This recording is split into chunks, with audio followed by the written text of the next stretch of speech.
Hey, it's Elizabeth Losi of elizabethlosi.com and embraceyourmagic.com.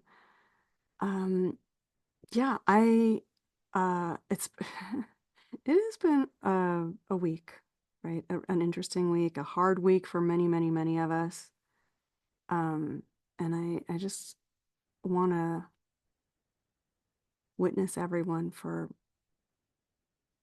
still standing. No matter where you are in terms of how you're dealing with the election results. I do want to say I'm unsure that they're reliable at this point, and I hate to be sort of going in that direction, but it really doesn't, like, as a professional intuitive, it doesn't feel like that this is the final outcome. Um, so I have been staying away from video for the last week because I have literally been like tearing my hair out. Um, and like not doing a lot of the essential self-care, like getting my hair done or things like that.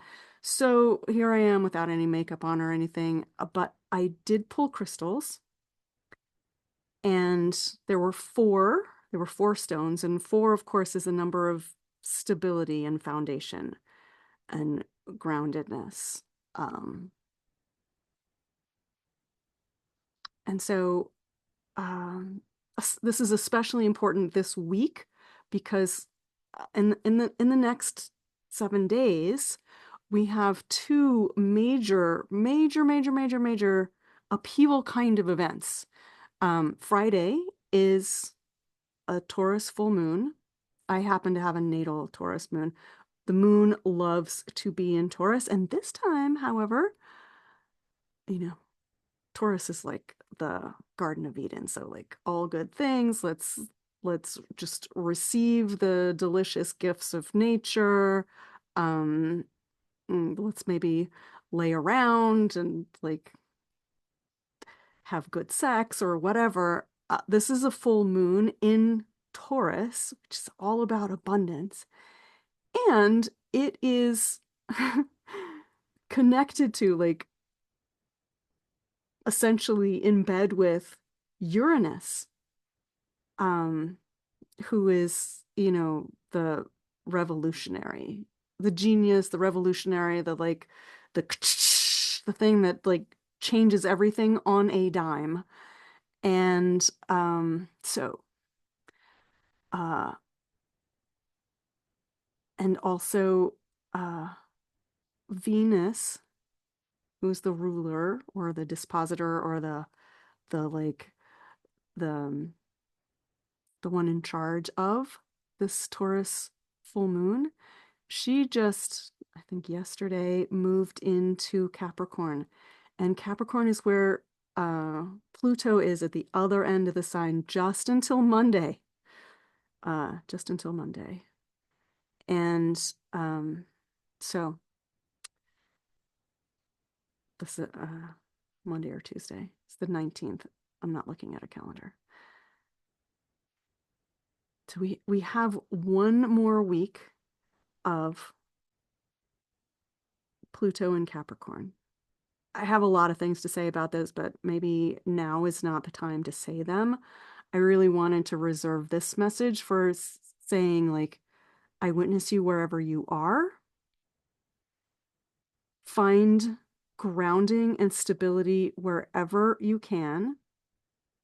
Honestly, I've been eating a lot of things I shouldn't be eating. Like, I've like I have not been touching alcohol at all, but I have been uh indulging in like Belgian chocolate. Whoops. I may regret that. But for now, it seems like that is what's necessary. So, okay. Um,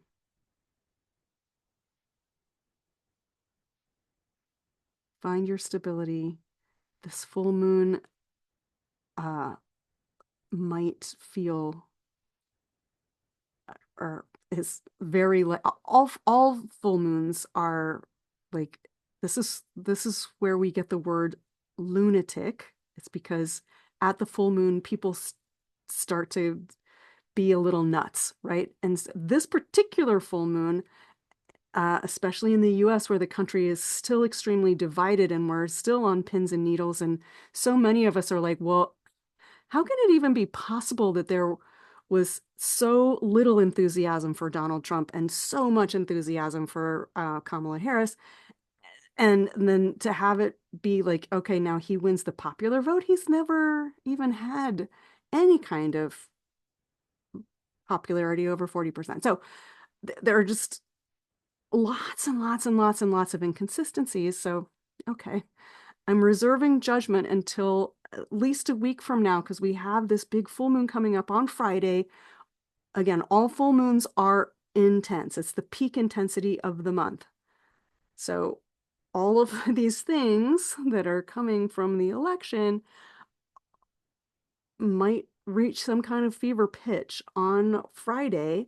And then on the 19th, Pluto, which has been mostly in Capricorn, although it did have some backy forthy action, since late January of 2008, Pluto is finally and forever for our lifetimes, because it will take 248 years to get back to where it is right now. Pluto is leaving Capricorn, this sign of that has that we have taught is all about institutions. And I'm suspecting that a lot of the institutions are more wobbly than we expected. I have thoughts about how Pluto has revolutionized Capricorn this time around. But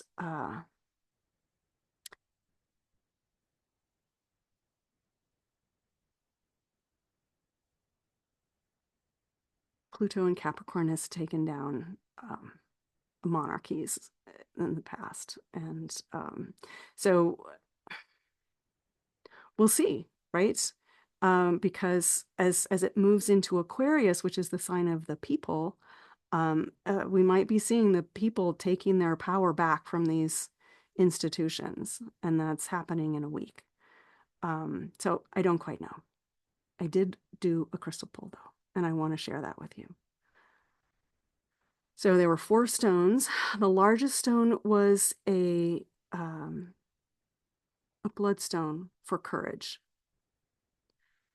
And I actually associate the bloodstone with the sign of Capricorn. This is one bloodstone example. Here's another bloodstone example. They're green with some red. Sometimes this one has more mustardy color on it. Bloodstone is a stone of the Great Mother. It's a stone associated with courage, and the courage to keep moving, even though you don't know what's coming. Keep moving forward. Stand your ground in a sort of maybe defensive way, like who are you going to be defending?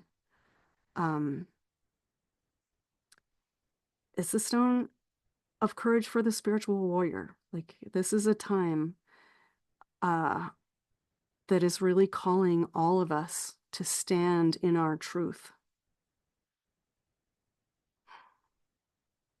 Which brings me to the matched stone for the bloodstone. The stone that matches with it, because it's the biggest and the smallest, is Amazonite. And Amazonite is a stone of personal truth. It's also a stone of courage. It says, yeah, the stone is going to help you find the words and the courage to speak the words, to tell your truth. So this is Amazonite. This is bloodstone.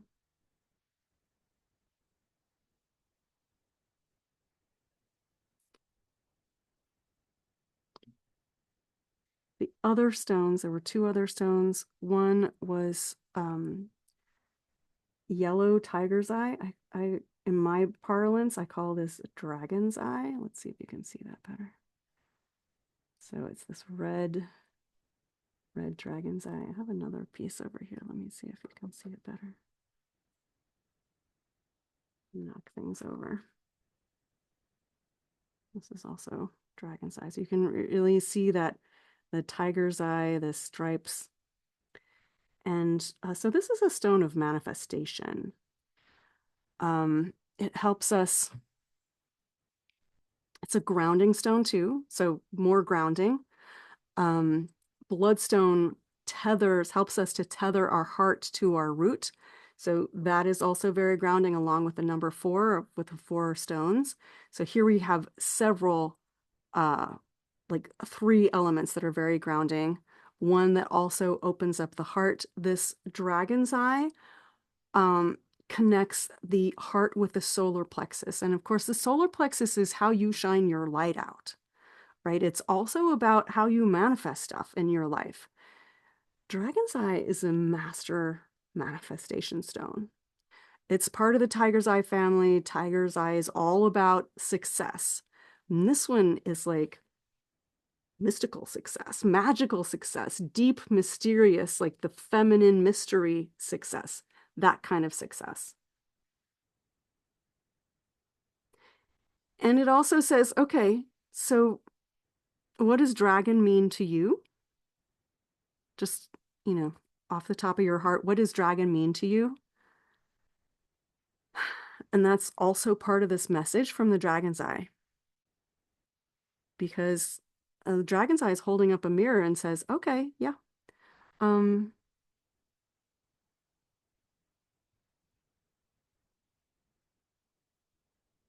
you too are these things, these qualities that you associate with dragon. You are that also. You are fierce. You are powerful. You are mysterious. You are not going to back down. Once you have your eye on something, you're not going to back down.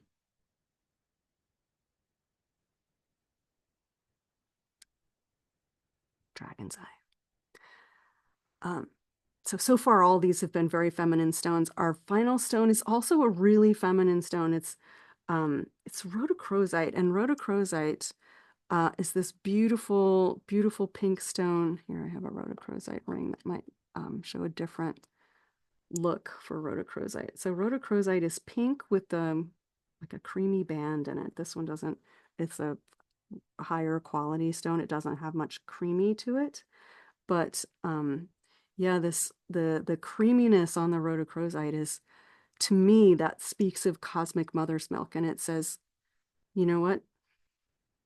No human alive today had a mother or a set of parents who could love them completely unconditionally. However, we all have a cosmic mother, and we can lean into her in times like this, where we might feel broken, we might be like sinking into despair, we might be feeling alone or misunderstood or in peril. We might be feeling all of those things, and all of those things might actually be true. And they might be less true in this moment than maybe they will be in January or 2025. One of the big lessons I got this week was like, don't spin out into the future and these sort of doom scenarios. I've heard somebody call them doom tripping. And that is kind of a great name for it, doom tripping. I mean, I've engaged in my own amount of doom tripping for over the last week. And, I go back and forth. I'm a massive empath, so I really have a hard time like screening out other people's anxiety and despair and like, oh my God, hair on fire. And it's true, it does feel like that. And so I personally can go there too, but it's a practice. I keep pulling myself back into the present moment, because right now, here today, I am not in physical peril. My daughter is not, bleeding out, pregnant, bleeding out in a hospital parking lot or dying of sepsis. No one I know is dying of sepsis right now, although I know that there are women who are doing that. Like, that is part of their life in this moment. And it breaks my heart that America apparently chose that for 52% of the population. Like, oh yeah, your life doesn't really matter. And your body, my choice forever, LOL. Not really. So this feels like where the dragon comes in. Like, yeah, no. No, we're not doing that. So stay present and allow those creamy bands from the rhodochrosite to sort of fill in any of the cracks in your heart where self-sabotage might be coming in. And for me, self-sabotage is like going into the future, or being too up in my head and a sense of anxiety. Listening to the news, I have been really good about not doing that. But occasionally I will receive something and it just goes, ah. So if you can stay present and centered in the present moment and not doom tripping yourself into a future, which doesn't necessarily, we don't know. We have a pretty good idea, I think, of what a second Trump administration might be like. Like, it was a disaster the first time for lots of people. And it promises to be, at least there was a lot of incompetence before. Now, apparently, he's got people around him with a plan. So that's not good. But let's not go there. Let's stay where we are in the present moment. So for me, the present moment is Tuesday, the 12th of November. And this rhodochrosite says, okay, allow your inner child to be held and nourished and loved unconditionally by the cosmic mother. Allow all the cracks in your inner child's heart to be filled in with this beautiful, unconditionally loving cosmic mother's milk. And when your heart isn't all cracked open and leaking everywhere, that's when, if you move into gratitude, you put your hand on your heart and smile as you breathe, even if you don't feel it necessarily at first. Smiling as you breathe into your heart, you're feeding your heart. Like, whether or not you believe you have a healing channel in your hand, you actually do. Just focus your love in the palm of your hand, place it on your heart, and breathe. It helps you stay present in your body, and it also helps to generate that sense of like, okay, all right, in this moment, I am not physically in danger. That moment might come, and I will meet that moment when it does. But right now, today, I'm not physically in danger. And so when you allow your heart to be filled with this beautiful, unconditionally loving energy, then the chalice of your heart kind of overflows, and that energy flows down into your solar plexus so that you can shine out your light more powerfully, more radiantly, more beautifully, so that those who are around you can feel that energy.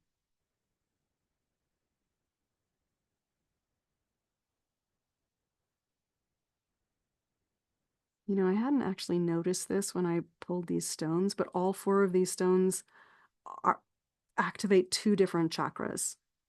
This stone, the rhodochrosite, activates the heart and the solar plexus. The dragon's eye activates the solar plexus and the root. The bloodstone activates the root and the heart, and the amazonite activates the heart and the throat. So again, it's about speaking your truth. It's also about allowing the messages from your heart to come out of your mouth. So again, that's the truth speaking thing, but it might also be just howling like a wolf. The I often consider chrysocolla. Here's an example of chrysocolla. I often consider chrysocolla to be like a sister stone to amazonite, because they're both these high heart stones. And chrysocolla always says howl like a wolf. And maybe that's part of what is being called for in this instant. If you just, tip your head back and say, oh, and it does not have to be loud. You just have to let your heart express itself. And that's really important, actually, at times like this, because stuffing it down doesn't help. Stuffing it down will make you more anxious for a longer period of time. I also recommend getting grounded, going into nature. So by getting grounded, I mean, if you can, go stand on the earth with bare feet. And it might be too cold or snowy where you are. If that is the case, hug a tree, because that also gets it. Even just touching a leaf, or if all the leaves have fallen off the trees where you live. I'm in Atlanta, so we still have some leaves that haven't turned and fallen. But if there are pine needles, you can touch those as well.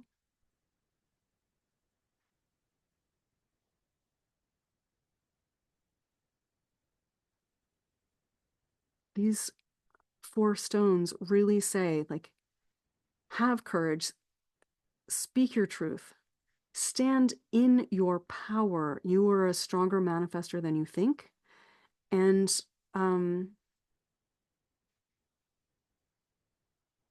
shine out your light. Allow your heart's radiance to touch other people, because other people need that right now. Okay. So I'm going to hop off now.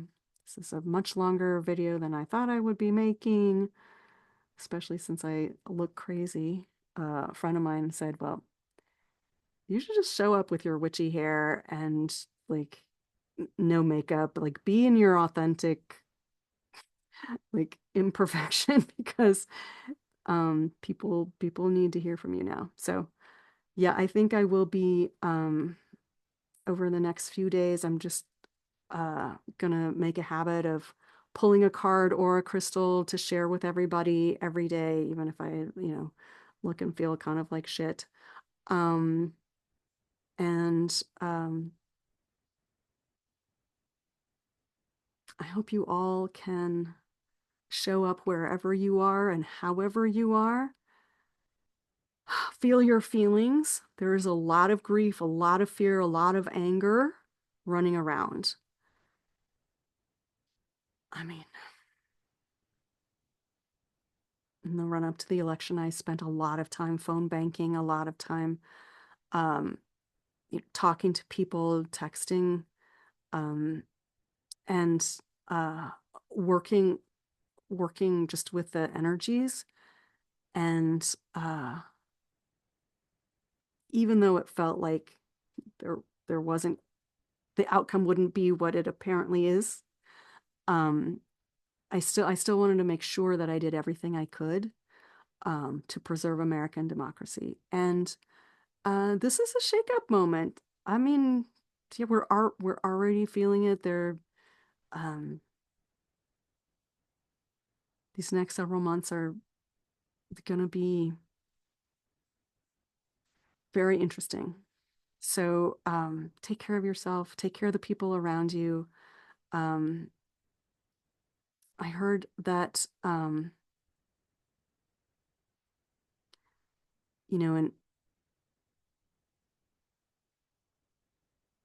in Bolsonaro's Brazil, there was a movement um, called something along the lines of "You don't let go of anyone's hand."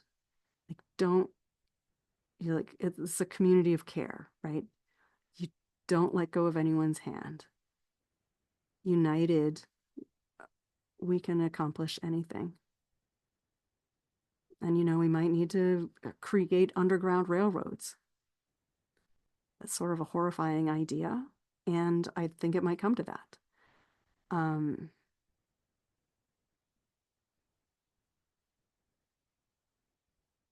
but there are lots of things that you can do. It's a moment that is asking us all to step up into our leadership. I'd love to hear in the comments how you plan to lead in this moment.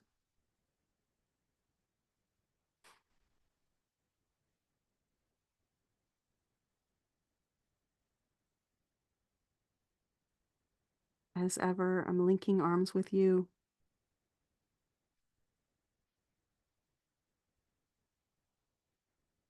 Could be that not everyone will survive. I mean, I'd sort of rather, if it's going to be a bloodbath on January 20th, I'd rather be killed you know, on the first day than be interned in some kind of detention camp, which they're promising. So just putting that out there. um, and also, I really don't know what's going to happen, but this really, really, really, really, really doesn't feel like the end of the story. It feels like there's definitely more information that's going to be coming out. And let's make sure that all the votes get counted, because that's what happens in a democracy. Don't obey in advance.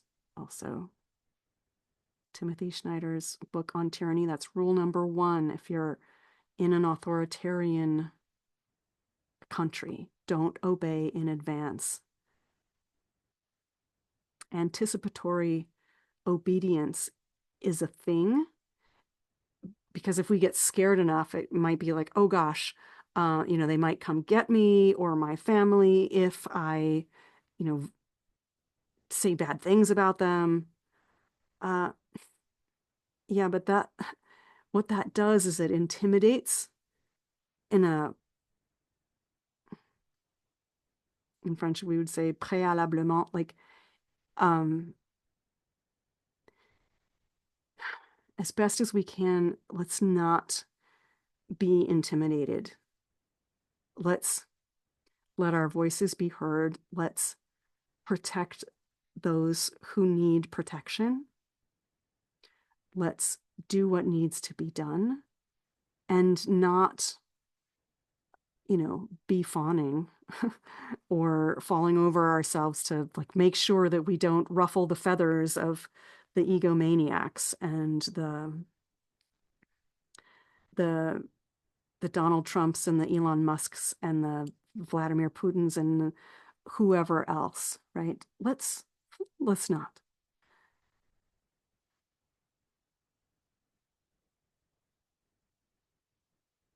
It's a time to show up in our courage and our leadership. We can be leaders in our households, we can be leaders in our communities.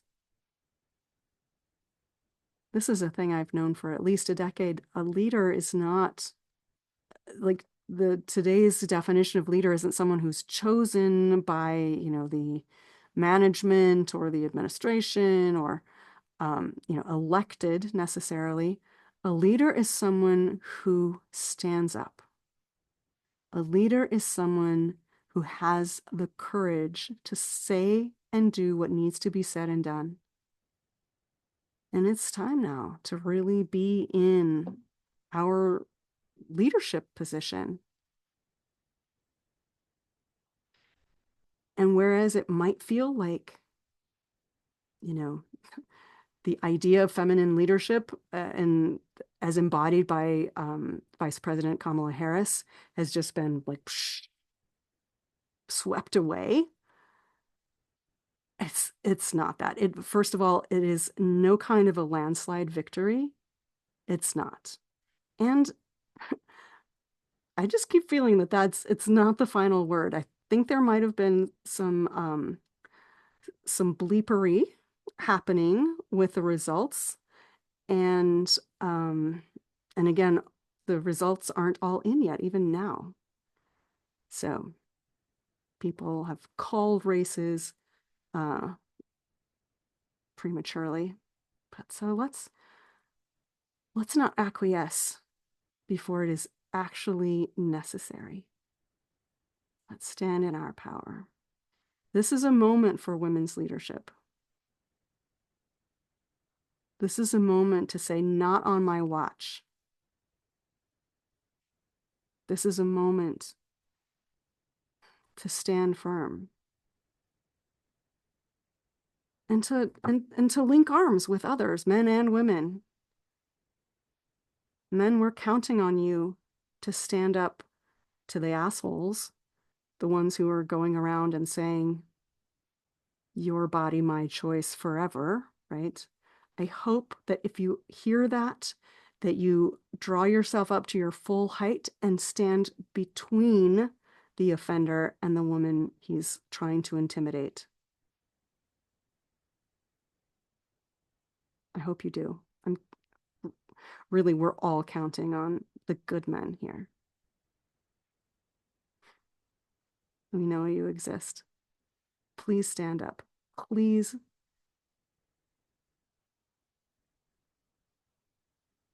be that divine masculine force of protection and not the patriarchal masculine, which is immature and wanting to grab pussies and hoard money.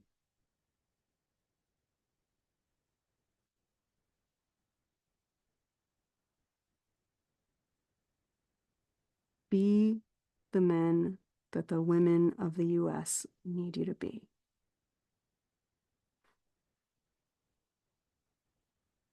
Thank you. Wishing you all so much love. Thanks for watching. Gosh, I'm so sorry this is such a long video. Thank you.